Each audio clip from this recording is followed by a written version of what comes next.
हनुमान जी की पत्नी के संदर्भ में पौराणिक ग्रंथों में स्पष्टता नहीं है क्योंकि वह आजीवन ब्रह्मचारी माने जाते हैं। हालांकि कुछ लोक कथाओं और ग्रंथों में उनके विवाह का उल्लेख मिलता है। पहला, सुवर्चला देवी। पराशर संहिता के अनुसार हनुमान जी का विवाह सूर्यदेव की पुत्री सुवर्चला से हुआ था। यह विवाह प्रतीकात्मक था और उनके ब्रह्मचर्य व्रत को भंग नहीं करता। कथा के अनुसार सूर्यदेव ने हनुमान जी को सभी वेदों और शास्त्रों का ज्ञान दिया।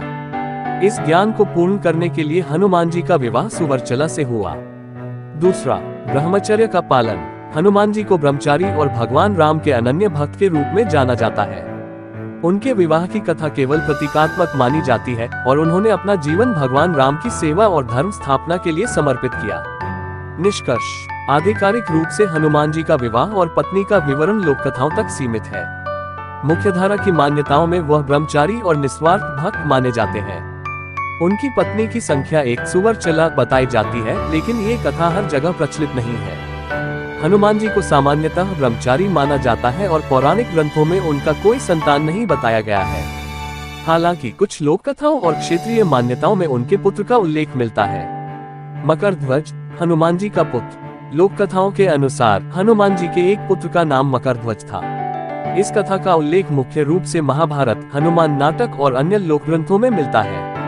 जब हनुमान जी ने लंका दहन के बाद समुद्र में छलांग लगाई तो उनके शरीर से निकली पसीने की एक बूंद समुद्र में गिर गई। ये बूंद एक मछली मकर के मुख में चली गई, जिससे मकरध्वज का जन्म हुआ।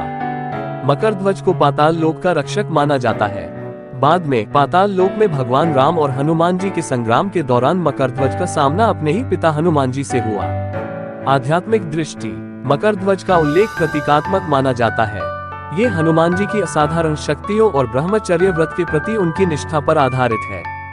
निष्कर्ष, मुख्यधारा की पौराणिक मान्यताओं में हनुमान जी का कोई पुत्र नहीं है क्योंकि उन्होंने ब्रह्मचर्य का पालन किया।